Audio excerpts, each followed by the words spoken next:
नमस्कार. आज आपण बघणार आहोत एकदम healthy, tasty, super crispy veg sandwich. जर तुम्ही माझ्या चॅनलवर नवीन व्ह्यूवर असाल, माझ्या रेसिपी तुम्हाला आवडत असतील तर चॅनलला नक्की सबस्क्राईब करा. सुरुवात करूया. सँडविचसाठी इथे मी काही भाज्या कट करून घेतल्या आहेत.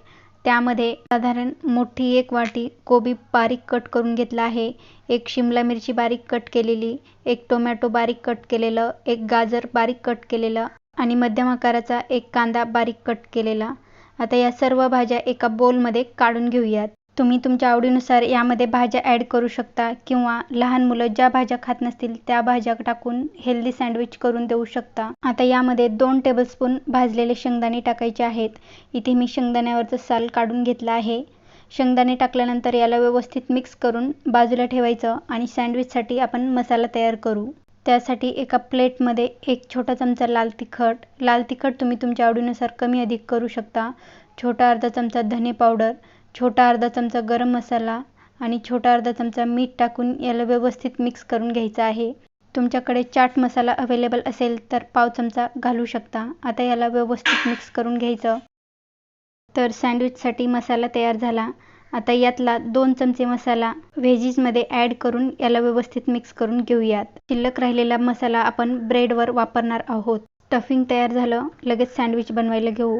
त्यासाठी इथे मी 4 ब्रेड स्लाइस घेतले आहेत. आता याला दोन्ही बाजूने बटर लावून घेऊयात. जर तुमच्याकडे बटर अवेलेबल नसेल तर तुम्ही तूपही लावू शकता. जर तुम्हाला सँडविच आणखीन हेल्दी बनवायचं असेल तर मैद्याच्या ब्रेडऐवजी ब्राऊन ब्रेड वापरू शकता. इथे मी ब्रेडच्या दोन्ही स्लाइसला बटर लावून घेतलं. आता यावर शिल्लक राहिलेला मसाला अर्धा चमचा स्प्रेड करून टाकायचा. आता यावर साधारण अर्धा कप व्हेजीस व्यवस्थित स्प्रेड करून टाकायचं आहे. जर तुम्हाला सँडविच थोडंसं स्पायसी करायचं असेल तर 1 हिरवी मिरची बारीक कट करून व्हेजीसमध्ये ॲड करू शकता.